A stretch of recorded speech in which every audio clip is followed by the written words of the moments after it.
O'zbekiston musiqa san'ati dunyoning turli madaniyatlari, avvalo Sharq madaniyati bilan chambarchas bog'liq holda rivojlanib kelmoqda. Bu borada O'zbekiston va Xitoy o'rtasidagi ko'p asrlik madaniy aloqalar alohida qiziqish uyg'otadi. Ushbu jarayonlarda xalq musiqa cholg'ularining o'zaro ta'sirchanligi Buyuk Ipak yo'li samarali zamin yaratadi. Globallashuv davrida yangi O'zbekiston va Xitoy o'rtasidagi madaniy aloqalar faol ravishda takomillashmoqda. Xalqimiz o'rtasidagi yaqin aloqalar, zamonaviy rivojlanish bosqichlari sifat jihatdan yangi xususiyatlarga ega bo'lib, ularni o'rganish bugungi kunda innovatsion tadqiqot metodlarini asosida olib borish zarur. Все понятно? Дальше читать у вас синхронный перевод, как мне? Shunday samarali omillardan biri sifatida har bir xalqning bebaho boyligi bo'lgan musiqa cholg'ularini qayd etish lozim. Ular muayyan xalqning madaniyatining taraqqiyoti darajasini belgilovchi eng muhim manba hisoblanadi. Qadim zamonlarda ham musiqa cholg'ulari estetik tarbiya va millatlararo muloqot vositasi bo'lgan. Bugungi kunda ham ular insoniyatlarning turmush tarzi, tarixi, dunyoqarashi va badiiy impulslarni aks ettirishda alohida o'rin tutadi. Xalq cholg'u ijrochiligi san'ati ko'p avlodlar mehnati bilan asrlar davomida shakllanib, noyob badiiy vosita sifatida nafaqat ilm-fan, balki zamonaviy musiqiy ijod uchun ham katta qiziqish uyg'otib kelmoqda. Ularning barcha o'ziga xos xususiyatlari va qirralarini o'rganish esa cholg'u ijrochiligi amaliyotini yanada boyitishga yordam beradi. Tarixan har bir xalqning cholg'u madaniyati o'zaro ta'sir va o'zaro aloqalar jarayonida shakllangan bo'lib, bunda albatta Buyuk Ipak yo'lining hissasi katta bo'lgan. Musiqiy cholg'ularni ovoz tarovatiga ko'ra asosiy qirralarga ajratish, ya'ni klassifikatsiyalashtirish jarayonida milliy musiqaning o'ziga xos xususiyatlariga mos ravishda o'zgarib, oxir-oqibat chinakam milliy cholg'ularga aylangan. Shu ma'noda O'zbek va Xitoy milliy musiqa cholg'ularini o'rganishda umumiylik va farqlari, ular o'rtasidagi o'zaro ta'sir va bog'liqlik modelini aniqlash nihoyatda qiziqarli hisoblanadi. Musiqaning ahamiyati shundaki, u boshqa tillarga tarjima qilinishi talab etilmaydi. U barcha millatlarga teng darajada birlashtira oladi. Hatto tayyorgarligi bo'lmagan tinglovchilar uchun ham tushunarli bo'lib, bir xil ta'sir etadi. Qadim zamonlarda ham musiqa inson hayotida katta rol o'ynagan. Shuningdek, musiqa insonlarni g'am-anduh paytlarida tinchlantiruvchi, xursandchilik baxsh etuvchi, charchagan odamga kuch beruvchi, insonlarni quvonch va g'amda birlashtiruvchi terapevtik xususiyatga ega ekanligini aytish lozim. Emotsional ta'sir xarakteriga ko'ra musiqaning bayram tadbirlarida va tarbiyaviy maqsadlar uchun mo'ljallangan turlari shakllangan. O'zbek changi va Xitoy yansini o'rtasida tashqi ko'rinishi, tuzilishi, tovush chiqarish usuli va ijro texnikasi bo'yicha juda ko'p o'xshashliklar mavjudligini aniqladik. O'zbekistonda keng tarqalgan chang torli urma cholg'ular guruhiga kiradi. U Markaziy Osiyo hududida keng tarqalgan eng qadimiy musiqa asboblaridan biridir. Chang nafaqat o'zbek xalq cholg'ulari ansambllari va orkestrlarida, balki boshqa jamoalarda ham yakkanavoz va jo'rnavoz sifatida qo'llaniladi. Chang trapetsiya shaklida bo'lib, yassi yog'och qutidan iborat. Deka ustida ikki qator tirgaklar, ya'ni xarraklar joylashgan bo'lib, ular torlarni past va yuqori guruhlarga ajratadi. Deka ustida gorizontal yo'nalishda metall torlar tortilgan. Qadimgi changda 40 ta tori bo'lib, birinchisi yakka, qolganlari esa uchtadan taqilgan. U diatonik tovush qatorga ega edi. Torlar chap tomonda metall shtiflarga, o'ng tomonda metall qoziqlarga mahkamlanadi va maxsus metall kalit orqali sozlanadi. Tovush maxsus bambuk tayoqchalari yordamida hosil qilinadi. Zamonaviy changning tashqi ko'rinishi va an'anaviy changga o'xshaydi. Ularning farqli ravishda unda 3 ta uzun oyoq mavjud. Shuningdek, o'rtadagi oyoqga o'rnatilgan pedal mexanizmi keraksiz tovushlarni o'z vaqtida so'ndirish uchun xizmat qiladi. Takomillashtirish jarayonida zamonaviy chang xromatik tovush qatoriga ega bo'lib, diapazoni 3,5 oktavagacha bo'lgan oraliqni qamrab oladi. Bunday changlarda an'anaviy o'zbek klassik musiqasi bilan bir qatorda O'zbekiston va xorijiy kompozitorlar asarlarini ijro etish imkoniyati mavjud. Demak, chap tomonda o'zbek changi, o'ng tomonda Xitoy yansini. Changlarda ijro etishda quyidagi shtrixlardan foydalanish mumkin. Tremolo, yakka va qo'sh zarblar, pizzicata, barmoqlar yoki tayoqchalarning ikkinchi uchi bilan glissanda qilish mumkin. Chang baland, uzoq vaqt so'ndirilmaydigan yorqin, jarangdor tembr tovushiga ega. Ushbu changda 75 ta tor bo'lib, ular 3 qator qilib tortilgan. Cholg'u ustasi, mazkur changning cholg'u ustasi Abdunabi Abdug'afurov tomonidan 1982-3-yilda yaratilgan. Bunisi o'zbek changi va yonida yansinni ijro holati ko'rsatilgan. Yansin simbolga o'xshash Xitoy torli urma musiqa cholg'usidir. U tashqi ko'rinishidan Eron santuriga ham o'xshaydi. Cholg'uning nomi xitoycha emas, balki yan, Xitoydan, xorijdan degan ma'noni anglatadi. Ya'ni asbob tashqaridan kirib kelganligini anglatadi.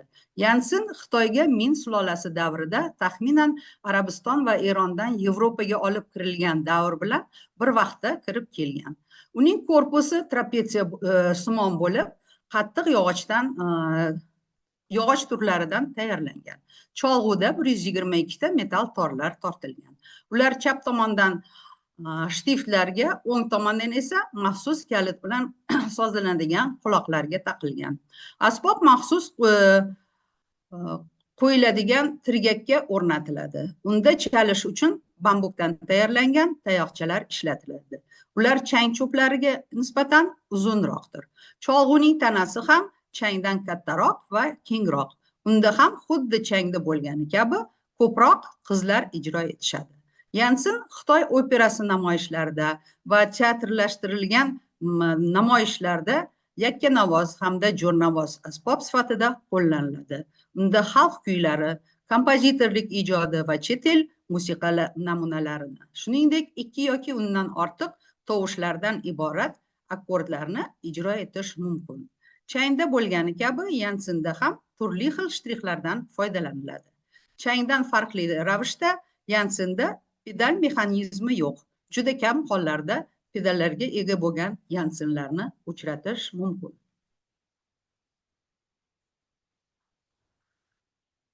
G'ijjak torli komonli cholg'u bo'lib, O'zbekiston, Tojikiston, Ozarbayjon va Sharqning boshqa mamlakatlarida keng tarqalgan. Cholg'u yog'ochdan yasalgan, yumaloq shar shaklidagi korpusga yumaloq grif va quloqlar o'rnatilgan boshchadan iborat. Unda 3 ta po'lat torlar mavjud. Kamon yoysimon shaklda qilingan qildan, ot yolidan tayyorlanadi. Dasta o'rik yog'ochidan, kosaxona esa tut yog'ochidan uyib yasaladi. Ustiga ishlov berilgan bo'qa terisi tortiladi. 3 ta o'rik yog'ochidan tayyorlangan quloqlar mavjud. Torlar uchun xarrak ham o'rik yog'ochidan yasalgan. Kosaxona tagiga cholg'uni polga tirab qo'yish, ya'ni yerga tirab qo'yish uchun uzun temir siqcha o'rnatilgan. Dastlab g'ijjaklar 2 va 3 torli bo'lgan. Kosaxonalari qovoq yoki kokos yong'og'idan tayyorlangan. Mazkur ko'rayotgan g'ijjagingiz esa kosaxonasi aynan kokos yong'og'idan tayyorlangan. Keyinchalik 4 torli turlari ham paydo bo'la boshlagan. Odatda g'ijjaklarning quloqlari bosh qismi bezatiladi. Quloqlar yumaloq, to'lqinsimon va boshqacha turlari uchraydi. Mazkur cholg'u kosaxonasi kokos yong'og'idan tayyorlangan.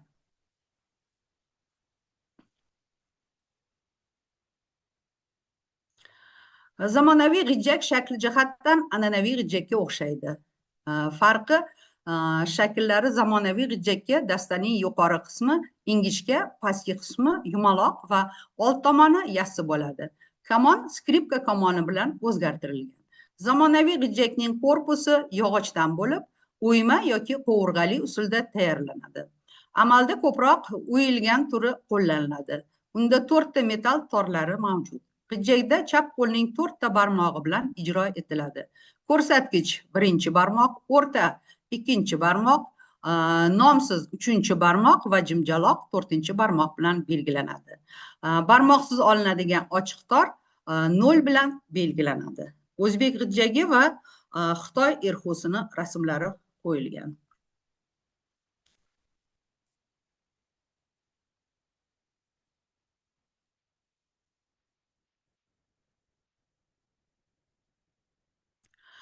G'ijjak kamonli cholg'ular guruhining eng texnikaga boy asboblaridan biri bo'lib, asosan melodik funksiyani bajaradi va o'zbek xalq cholg'ulari ansambli va orkestrlarida yetakchi rol o'ynaydi.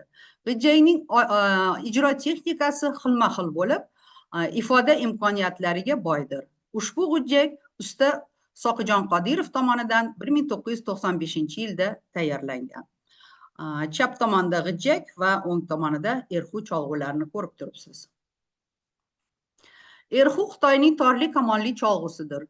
U Xitoyning mashhur cholg'ularidan bo'lib, nafaqat yakkanavoz, balki ansambl, musiqa dramasi va opera orkestrlarida jo'rnavoz sifatida ham qo'llaniladi. Erxu faqat professional ijrochilikda emas, balki shahar va qishloq aholisi orasida havaskor ijrochilikda ham keng tarqalgan. Erxuning korpusi odatda 6 qirrali bo'ladi. Ba'zan 8 qirrali yoki yumaloq turlari ham uchraydi. Korpusining bir tomoni ilon terisi bilan qoplangan, ikkinchi tomoni esa yog'och dekadan iborat bo'lib, unda naqshinkor teshiklar, rezonatorlar vazifasini bajaradi. Quloqlar torlarni ko'tarish yoki pasaytirish uchun xizmat qiladi. Dastasi yumaloq bo'lib, korpusning pastiga qarab o'tadi va tag qismida o'ng oyoqqa tiraladigan moslama biriktiriladi.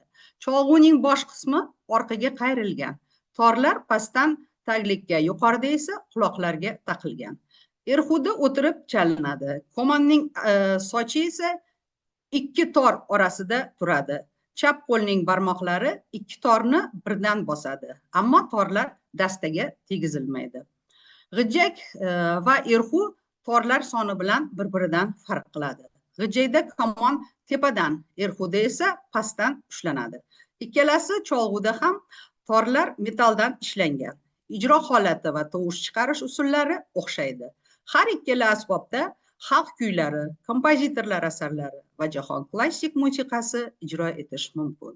G'ijjak va erxu dastasi yog'ochdan va pardasiz ishlangan. Ular texnik jihatdan juda mohirona cholg'ulardan hisoblanadi. Ud qadimdan O'zbekiston hududida keng tarqalgan torli cherpma cholg'u hisoblanadi. Asbob katta va keng, tut yog'ochidan yasalgan qovurg'ali korpusga, archa yog'ochidan ishlangan rezonator uyiqlarga ega deka, qisqa buk dasta va orqaga qayrilgan quloqlar o'rnatilgan boshchadan iborat. Quloqlari o'rik yog'ochidan yasalgan, torlari dastlab ipakdan bo'lgan. Dekada ancha uyiqchalari yasalgan. Diametri 80 mm ga teng naqshinkor rezonator teshiklari mavjud. Dastlab ud bir torli bo'lgan, keyinchalik 2, 3, 4 torli turlari ham paydo bo'lgan. Tarixiy manbalarda qayd etilishicha, 5-tori 10-asrda Al-Farobiy tomonidan taqilgan. Zamonaviy udda o'ng bitta tori bor. Birinchi 5 torlari juft torlar, 6-si esa yakka tordir. Ipak torlar o'rniga hozirgi kunda ichak va metall torlar qo'llaniladi. Har bir juft tor bir xil qalinlikda bo'lib, unisonga sozlanadi. Shu bois bitta tor sifatida qaratiladi. Udning tembri afg'on rubobi tembriga o'xshaydi. U juda yumshoq, nafis jaranglaydi va kamer cholg'u sifatida hisoblanadi. Ud mizrob bilan ijro etiladi. Unda yakka va qo'sh zarblar, tremolo, pizzicato va turli melizmlarni ijro etish mumkin. Asosan lirik xususiyatga ega bo'lgan asarlar uchun moslangan. Zamonaviy udning afzalligi unda o'zbek klassik musiqasi va O'zbekiston kompozitorlari asarlarini ijro etish mumkin. Mazkur ud Usmon Zufarov tomonidan 1949-yilda yasalgan. Xitoyning eng mashhur cholg'ularidan biri 4 torli pipadir. Farmer cholg'uning Xitoyga kirib kelishini Xitoy imperatori Wu Tining turk malikasiga 568-yilda uylanganligi bilan bog'laydi. Malika o'zi bilan uch cholg'usida, ya'ni turkman barbotida ijro etadigan musiqachilarni boshlab kelgan, deya izohlaydi. Xitoyga kirganidan so'ng pipa nomini olgan. Keyinroq Yaponiyaga borib, bivaga aylangan. Unda tovush chiqarish va ijro usullari ud bilan bir xil. Ikkala cholg'u ham plektor bilan ijro etiladi. Ud va pipaning ham pardalari ham pardasiz turlarini uchratish mumkin. Bu cholg'ularda asosan kontinental, ya'ni lirik xarakterdagi asarlar ijro etiladi. Ular qadimiy musiqa san'atining nozik, betakror ruhini o'zida saqlab qolgan. Qadimgi pipaning dastasida 4 ta pardasi bo'lgan. Uning diapazoni juda cheklangan edi. Keyinchalik cholg'u asta-sekin rivojlana boshlaydi va dekada ingichka yog'och tayoqchalar ko'rinishidagi pardalar paydo bo'lib, ularning soni 16 tadan 26 tagacha yetdi. Torlar ipakdan bo'lgan va ular bir tomondan quloqchalarga, ikkinchi tomondan esa tor ushlagichlarga mahkamlangan. Pipa o'tirgan holda ijro etiladi. Korpusining pastki qismi tizzaga tiraladi, yuqori qismi esa chap yelkaga suyantiriladi. Pipa yakkanovoz, ansambl va orkestr cholg'usi sifatida, shuningdek qo'shiq ijrosiga hamda deklamatsiyaga hamkorlik qilishda qo'llaniladi. Unda asosan xalq kuy qo'shiqlari, kompozitor asarlari, lirik pyesalar, shuningdek Yevropa musiqasini ijro etish mumkin. Cholg'uning konstruksiyasi va tayyorlanish usullari o'xshashdir. Ud asbobidan farqli o'laroq pipa 4 ta torga ega. Ud pardalari ham pardasiz bo'lishi mumkin. Hozirda zamonaviy pipa 30 ta pardaga ega. Cholg'uda ijro holati ham biroz farq qiladi. Ud gorizontal holda, pipa esa taxminan 80 darajadagi qiyalikda vertikal holda ushlanadi. Udning torlari ichak va naylondan bo'lsa, pipaning torlari esa metaldir. Shu sababdan udning tembri ham turlicha. Metal torlar tufayli pipa ovoz tarovati jarangdordir. Udning hosil qilinishi orqali egilgan, pipaniki esa oldinga egilgan. Ijro usullari va tovush chiqarish texnikasi ham farqlanadi.